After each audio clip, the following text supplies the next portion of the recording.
channel going live here on this rainy, disgusting Thursday morning. Just had to get some stuff off my chest about, hearing a lot of rhetoric in the presidential campaign about the middle class, who's for the middle class, so-and-so's for the rich, so-and-so's for the middle class, blah, blah, blah, blah, blah, right?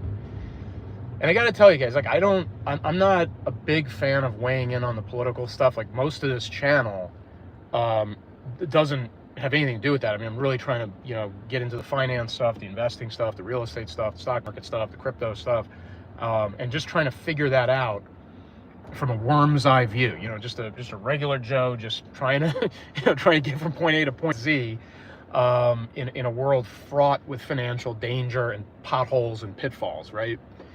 But it's very hard to avoid in the election season. The presidential election season is just so hard to avoid it, because oddly, the things that you and I are concerned about and are kind of looking at from the bottom up, they come into focus more, right? Like, the only time you're going to hear about, a lot of these like tax break arguments or the national debt or interest rate policy, and really like hear it directed at you in a constant stream, is like, the summer and the fall leading up to a presidential election, right? Then the other 3.5 years, they fuck you in the ass and go and serve the oligarchy, right? They serve the elite, the wealthy, the rich, the donors, the corporations, etc., right? So, they just bend you over and just have at it, for those 3.5 years. And then they come back around to you and they kind of address these issues and try to win your vote and stuff like that. So you hear a lot of talk about, the middle class, and I'm here to tell you guys, and I'm part of this category that I'm about to talk about. We aren't middle class. Okay, like it's a big revelation. I know, like, one of my previous lives, I think last week or the week before, I made the big revelation that we're not a democracy, we're not a republic, we're an oligarchy. And some people that they vibed with that, and they agreed wholeheartedly, and then others that probably was a real eye-opener, and probably thought I was a fucking idiot. Well, here's my next revelation, okay? If you think you're middle class, okay, if you fit the description, you're not middle class, okay? you're what I would call the debtor class, and I am too. That's me too, okay? And what I mean by that is we basically have 3 classes in the United States. We have the rich, and there's strata to the rich, right? You have Jeff Bezos rich, and then you got, your head lawyer partner at the local law firm, who makes $5 million a year. Like, and that person would be considered rich as well, but they're not like Jeff Bezos, right? They put in 110-hour weeks. Their marriage is falling apart. They don't have a yacht, but they're rich because of the annual income and how well it can absorb the daily expenditures of life, right? So I know there's a lot of strata up there, but let's just say there's the rich, okay? And then there's the poor. Now, we know the poor, it's for real, right? Like, don't have a place to live, or constantly being evicted, or, living conditions are squalid and low quality. Food is not a guarantee. I mean, like, for real, poor, okay? And again, strata to everything, but I'm just kind of giving some general brush strokes as to what would constitute that class of living, right? Then there's the middle, right? And that's what everybody calls the middle class, right? Like, you got a house, or you got a nice apartment, or you got a condo, you got a couple incomes, or one income that covers everything. You got a car or 2 or 3, kids are in college, you go on vacation twice a year, blah, blah, blah, blah, blah, right? I would contend that all of that, for 99% of the middle class, is fueled by debt. It's fueled by debt, right? You got a mortgage on your house, right? You had to go into debt. You had to buy a $200,000 house and end up paying $800,000 for it with all the interest that you're going to pay, right? So you had to go into debt to acquire lodging. You had to go into debt to acquire a vehicle, right? You didn't buy your vehicle with cash. Now, of course, if any of these things don't apply, if you're like, nope, I bought my house in cash, put $800,000 cash down on it, free and clear, or I went to the dealership and stroked a check for $50,000 and walked out with a vehicle, like, then obviously I'm not talking to you, right? But if you have a mortgage on the home, you finance your car, excuse my congestion, financed your car, took a loan out for college, right? Didn't write a $180,000 check for your child's college education.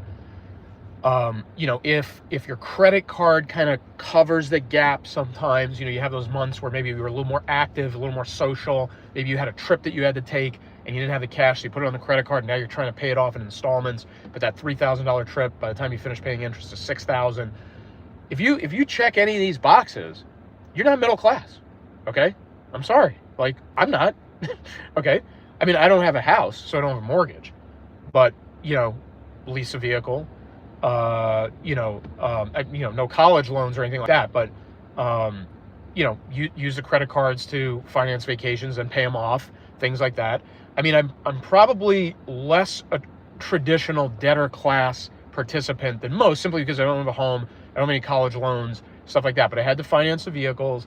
The credit card bridges the gap when certain expenditures go higher than usual. So I definitely am in the debtor class. Okay, I am not middle class. It might look like it. I got the car. The income looks pretty good. On average. A couple vacations a year. There's always food in the refrigerator. So everything looks fine, right? But I am not middle class. I am in the debtor class. My lifestyle is financed by debt.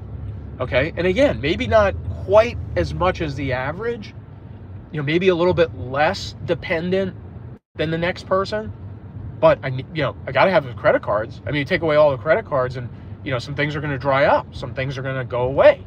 Some things are going to tighten up, right?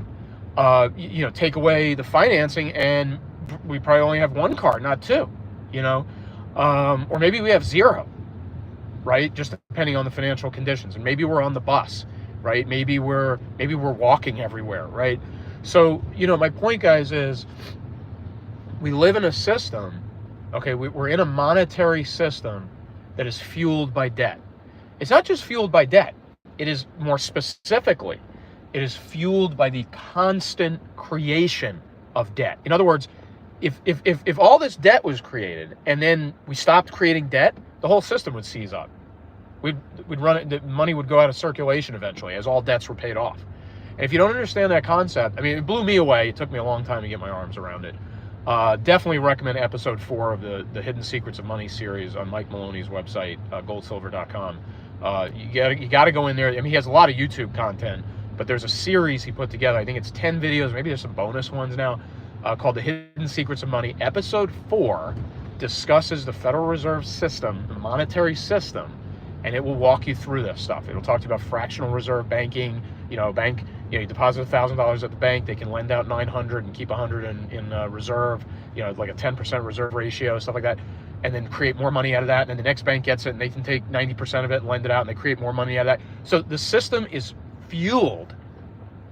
supercharged by the constant creation of debt.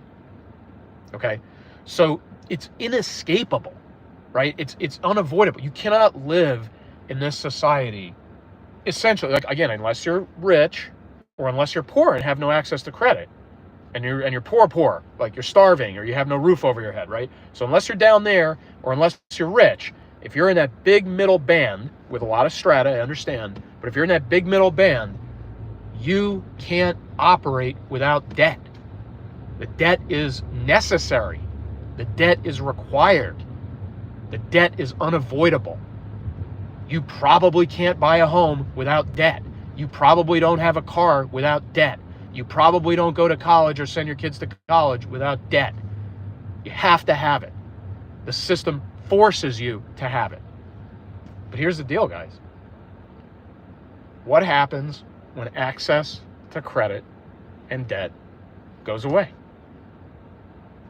No more middle class. The middle class goes away. Okay?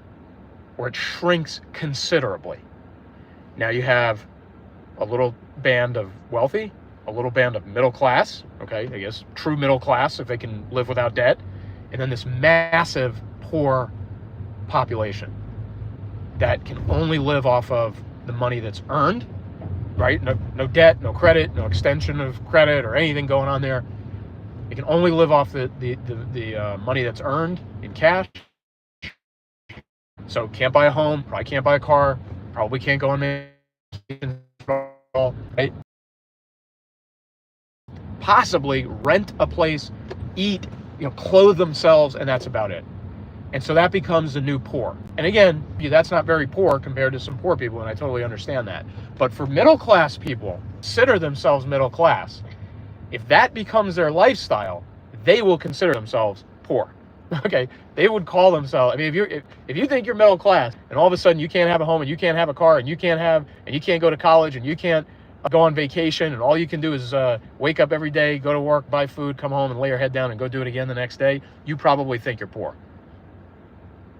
So that class of people will start expanding in this country. That's the tip over as we get into an unsustainable economic situation. So just want to get this off my chest, guys. Be speaking more on it as time goes by. Hope everybody's having a good week. Hope everybody has a good Thursday. I can't believe we're almost out of September and into the last quarter of the year. 2025 really snuck up. So everybody who joined the live or watches this video, I deeply appreciate you. Like, share, subscribe. Thanks so much for supporting the channel, guys.